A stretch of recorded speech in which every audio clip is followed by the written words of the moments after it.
My name is Ethan, I'm 17, and until a few months ago, I thought my home was my safe space. That all changed when my mom remarried and my stepbrother Kyle moved in with us. At first, I tried to be welcoming. Kyle was a year older than me, and though we didn't have much in common, I figured we could at least coexist. But then his obsession with becoming a famous streamer started consuming everything around him, including my life. Kyle wanted to be the next big gaming celebrity. Every waking moment, he was either glued to his computer, practicing, or begging my mom for equipment upgrades. He acted like streaming was his full-time career, even though he barely had 50 followers. Still, my mom adored him. She bought into the idea that he was a future star, and she gave him everything he wanted. At first, it was harmless, an extra monitor here, a better microphone there. But then came the day she dropped the bombshell. "Ethan," she said at dinner one night, her tone way too casual for what was coming. "We've decided Kyle needs your bedroom." I nearly choked on my food. "What?" "He needs space for his equipment," Mom explained. "Your room is larger, and since his streaming career could actually take off, we should support him." I couldn't believe it. "So you're giving him my room? Where am I supposed to sleep?" "We'll set up the guest room for you," she said quickly, as if it was no big deal. "It's just temporary, until Kyle gets established." Temporary. Right.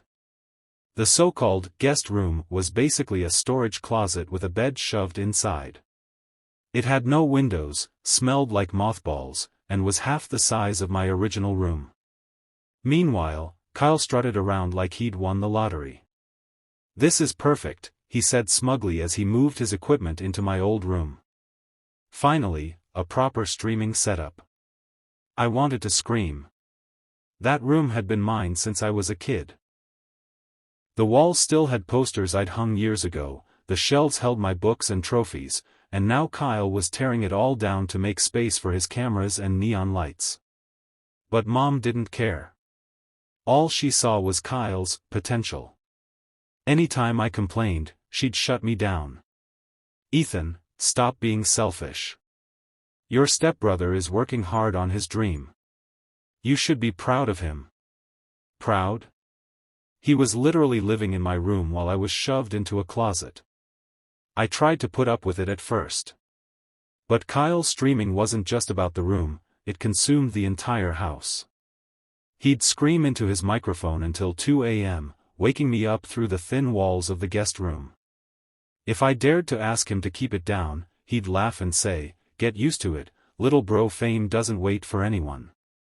And Mom backed him up. Every single time. "Ethan, stop interrupting Kyle's work," she scolded me one night when I begged her to make him quiet down. "He's building his future. You can sleep with earplugs if you need to." Earplugs. That was her solution. The breaking point came one weekend when I tried to invite my best friend, Marcus, over. We'd been planning a movie marathon for weeks. But the moment we walked into the living room, Kyle barged in, demanding silence because he had a high-stakes tournament to stream. Mom instantly sided with him. "Ethan, you and Marcus will have to hang out somewhere else," she ordered. "Kyle's competition is important." Marcus gave me a look like, "Is this for real?" I felt my face burn with embarrassment. It was like I didn't matter in my own house anymore. That night, as I lay awake in the suffocating guest room, listening to Kyle's manic shouting through the walls, I realized something: Mom had chosen him over me. Every single time. No matter what. And I was done. I picked up my phone and stared at a number I hadn't dialed in a long time, my dad's. After the divorce, we'd grown distant.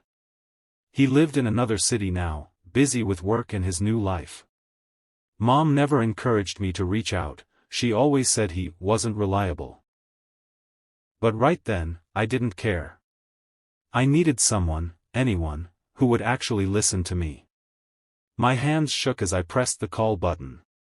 It rang twice before he answered. "Ethan?" His voice was surprised, but warm. "Hey, son. Is everything okay?" And that was it. The dam broke. "No, Dad," I said, my voice cracking. "Everything's not okay. Mom gave my bedroom to Kyle. She says he needs it for his streaming career. I don't even feel like I live here anymore." There was a long silence on the other end. Then his tone hardened. "She did what?" I swallowed, feeling the tears sting my eyes. "She kicked me into the guest room. Kyle screams all night, Mom won't listen, and I don't know what to do." Dad took a deep breath, and when he spoke again, his voice carried a sharp edge I hadn't heard in years. "Pack a bag, Ethan," he said firmly. "You're coming to stay with me." My heart skipped a beat. "Wait, really? Really? I don't care what your mother thinks. You're my son, and I won't let you be treated like that. I'll come tomorrow morning." For the first time in weeks, I felt a spark of hope. Someone actually cared. Someone was willing to fight for me. But little did I know, calling my dad would unleash a storm bigger than anything I could have imagined. Because when he showed up the next day, Mom and Kyle's world was about to get shaken to its core. The next morning, I woke up to the sound of a car pulling into the driveway. My heart pounded. I knew it was Dad. I rushed out of the cramped guest room and peeked through the window. Sure enough, there he was, stepping out of his car, looking sharper and angrier than I'd ever seen him. I ran to the door before Mom or Kyle even noticed. "Dad," I said, relief flooding through me as he pulled me into a hug. "Hey, champ," he said, his jaw tight. "Get your stuff. We're leaving." But Mom wasn't going to let that happen quietly. She stormed out of the kitchen, her face twisted with fury. "What are you doing here?" she snapped. "You can't just show up and take him." Dad turned slowly, his voice cold. "Watch me." Kyle appeared behind her, rubbing his eyes like he'd just woken up. "What's going on?" he mumbled. "What's going on," Dad said sharply, "is that you stole my son's bedroom so you could play video games. And your mother let it happen."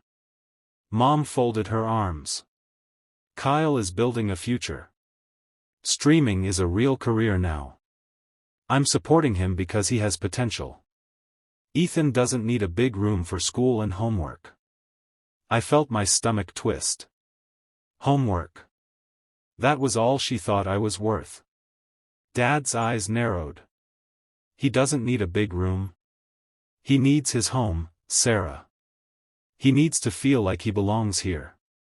You don't get to shove him into a storage closet just because your golden boy wants extra space for his toys." Kyle bristled. "They're not toys. Streaming is serious business. You wouldn't understand." Dad turned to him with a glare so sharp that even Kyle shut up. "You're right. I don't understand taking over someone else's space and treating family like garbage. What I do understand is responsibility, and you clearly don't have any." Mom stepped closer, lowering her voice to a hiss. "You can't just barge in here and undermine me. This is my house. My rules." "Your rules?" Dad shot back. "Then why is Ethan calling me at midnight, crying because you've made him feel unwanted in his own home? You lost the right to talk about rules the moment you chose favoritism over fairness." For the first time, Mom faltered. Her lips pressed together, but she didn't have a comeback. Dad looked at me. "Get your bag, Ethan. You're coming with me. We'll figure the rest out later." I didn't hesitate. I ran back to the guest room, grabbed my backpack, and stuffed in whatever I could: clothes, my school books, my phone charger. My hands shook, but it wasn't fear anymore, it was adrenaline. When I returned, Dad was still standing tall in the living room, staring down Mom and Kyle. "You're making a mistake," Mom said finally, her voice trembling. "Kyle needs me. And Ethan, he'll adjust. He always does. That stung.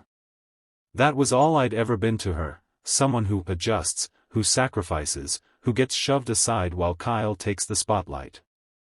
But not anymore. No, Mom, I said quietly, but firmly. I'm done adjusting. You didn't even ask me before giving away my room. You didn't care how I felt. You chose him over me every single time. And I'm tired of pretending it doesn't hurt. Her eyes widened, like she hadn't expected me to speak up. For once, Kyle didn't have a smug smile on his face, he just looked awkward. Dad placed a hand on my shoulder. Let's go. And we did. We walked out the door together, leaving Mom and Kyle standing there in stunned silence. The first night at Dad's apartment felt like a breath of fresh air. His place wasn't huge, but it was mine. I had my own room, my own space, and most importantly, I had peace.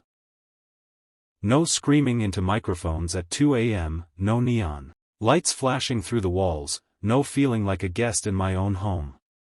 Dad sat me down after dinner. Ethan should have been around more, he admitted. I thought you were okay with your mom, but I was wrong. From now on, I'm going to make sure you're heard. I nodded, tears threatening to fall again, but this time, they weren't from sadness. Over the next few weeks, I settled into my new routine. School was easier without sleepless nights. Marcus started coming over again, and for the first time in months, I felt normal. But things weren't over with Mom. She called constantly, leaving angry voicemails. At first, I ignored them, but eventually, I picked up. Ethan, she pleaded, her voice softer than I'd heard in a long time. Come back home. Kyle feels terrible. He says he didn't mean to take your space away. We can fix this. I sighed. It's not just about the room, Mom. It's about how you treated me. You didn't listen. You didn't care. You always put Kyle first. There was silence on the other end. Then, finally, she whispered, "You're right." That shocked me more than anything. I messed up, she admitted. I wanted to believe Kyle's dream was worth supporting. But I shouldn't have done it at your expense. I'm sorry, Ethan. It wasn't an instant fix. I didn't just run back into her arms. But hearing her say those words mattered. For the first time, she acknowledged that I wasn't invisible. As for Kyle? His streaming career never really took off. A few months later, he quit, complaining that it was too much work. By then, though, I didn't even care. Because I had already learned something more important. I didn't need his failure or Mom's approval to prove my worth. I had my dad, my friends, and most importantly, I had myself. And I promised I'd never let anyone make me feel small in my own life again.